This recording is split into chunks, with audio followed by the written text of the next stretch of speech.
एक सुनसान गांव में एक पुराना घर है जहां एक खौफनाक पियानो रखा है। कहते हैं ये पियानो आत्माओं को आकर्षित करता है। देखो ये पियानो कितना खूबसूरत है। हाँ, लेकिन मुझे ये खौफनाक लगता है। इसे मत छुओ, इसमें कुछ गलत है। तुम दोनों बहुत डरते हो। मैं इसे बजाने जा रही हूँ। ये पियानो आत्माओं को आकर्षित करता है, तुम दोनों ध्यान रखना। क्या तुम सच में इसे बजाना चाहती हो? हाँ, मैं इसे बजा कर देखना चाहती हूँ। रिया पियानो के पास बैठती है और धीरे धीरे उसे बजाना शुरू करती है। जैसे ही धुन बजती है, हवा में अजीब सी गंध फैलने लगती है। तुम क्या सुन रही हो? मुझे लगता है कि पियानो के सुर में कुछ खास है। ये सब ठीक नहीं लग रहा है। मैं बाहर जा रहा हूँ। तुम ठीक हो? नहीं, मैं और बजाना चाहती हूँ। इस पियानो को मत छुओ। रिया, प्लीज रुको। क्या तुम सुन नहीं रही? ये पियानो खतरनाक है। जैसे ही रिया पियानो बजाना जारी रखती है, अचानक घर के चारों ओर अजीब खौफनाक आवाजें सुनाई देती हैं। हवाएं बहुत जोर से चलने लगती हैं। ये क्या है? मुझे डर लग रहा है। मैं यहाँ और नहीं रह सकती। हमें इसे बंद करना होगा। नहीं, मुझे ये खत्म करना है। क्या तुम नहीं समझती? हमें जल्दी निकलना चाहिए। नहीं, मुझे ये जानना है कि क्या हो रहा है।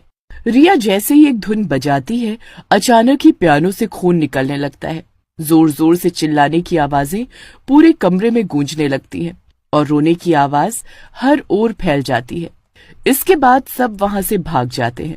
रात का सन्नाटा था। रिया बिस्तर पर लेटी, थकी हुई और दवाइयों के असर से गहरी नींद में चली गई। अचानक उसे महसूस होता है कि वो किसी अजीब ठंडे और सुनसान स्थान पर खड़ी है। कहीं से भी कोई आवाज नहीं आ रही, सिर्फ एक धीमी धीमी पियानो की धुन गूंज रही है। वो धुन वही है जो उसने उस खौफनाक पियानो पर बजाई थी। रिया ने धीरे धीरे अपने चारों ओर देखा, लेकिन कोई नहीं था। अचानक उसके सामने पियानो प्रकट होता है और धुन धीमे से तेज होती जा रही थी। पियानो से खून की बूंदें टपकने लगी। ये तो सपना है। मुझे जागना होगा। जैसे ही वो पलटकर भागने की कोशिश करती है, उसके पैर जमीन में जकड़ जाते हैं। वो हिलने की कोशिश करती है, लेकिन उसका शरीर जैसे पत्थर का बन गया हो। तभी पियानो से एक डरावनी आत्मा प्रकट होती है। उसकी आंखें लाल और जलती हुई हैं। उसका चेहरा विकृत और डरावना। आत्मा रिया की ओर धीरे धीरे बढ़ने लगती है। तुमने हमें जगाया है, अब तुम हमारी पूरी कहानी सुनोगी। नहीं नहीं नहीं, मैं कुछ नहीं सुनना चाहती। मुझे छोड़ दो, मुझे छोड़ दो। और उसके कानों में पियानो की वही खौफनाक धुन गूंजने लगती है, लेकिन इस बार धुन दर्दनाक और भयावह थी। अचानक चारों ओर से और भी आत्माएं निकलने लगती हैं और उनके चेहरों पर दर्द और गुस्से की परछाई है। रिया चीखने की कोशिश करती है, लेकिन उसकी आवाज बंद हो चुकी है। तुम हमें नहीं रोक सकती, अब तुम्हारी बारी है। नहीं नहीं, नहीं, मुझे जाने दो। तभी पियानो अपने आप बजने लगता है और धुन के साथ आत्माओं की आवाजें तेज होती जाती हैं। एक आत्मा रिया के कंधे पर हाथ रखकर उसे अपनी ओर खींचने लगती है और एक धमाके के साथ रिया अपनी जगह से उछल जाती है। रिया की आंखें अचानक खुल जाती हैं। वो बिस्तर पर बैठी हाँफ रही थी। उसने चारों ओर देखा, लेकिन कमरे में कोई नहीं था। वो समझ गई कि ये सिर्फ एक सपना था, लेकिन उसका दिल अब भी डर से कांप रहा था और हवा में वही पियानो की धुन हल्की हल्की गूंज रही थी। ये सपना था या कुछ और?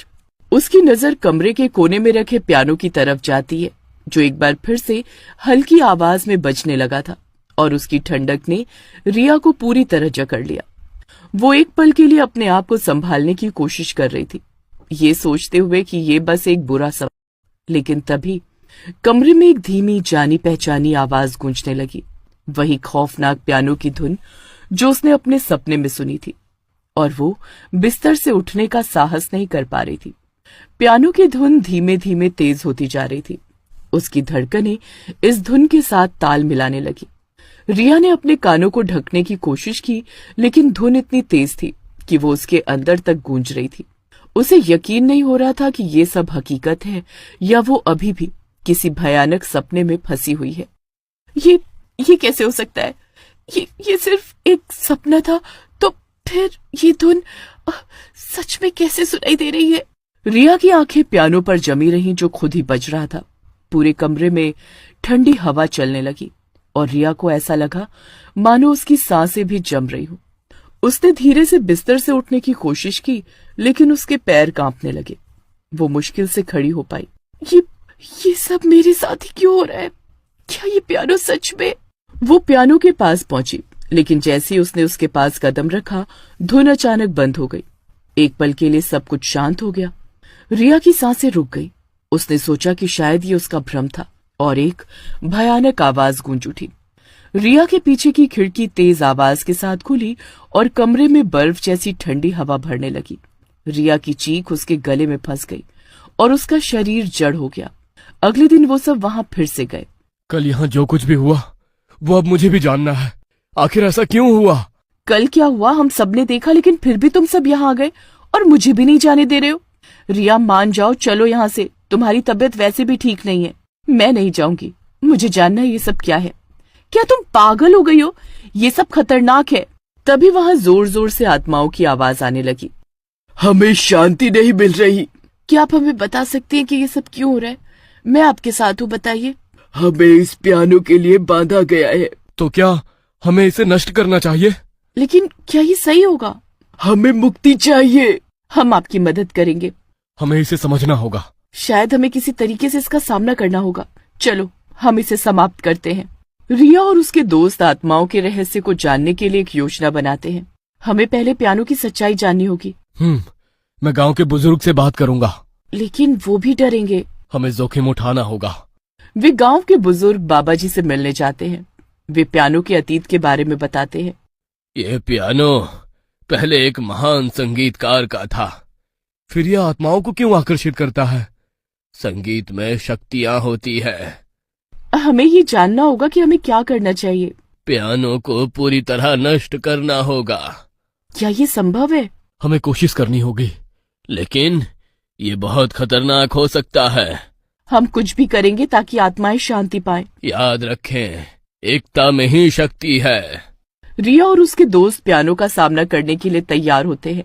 वे सभी एकजुट होते हैं। तैयार हो? हाँ, हमें एक साथ रहना होगा।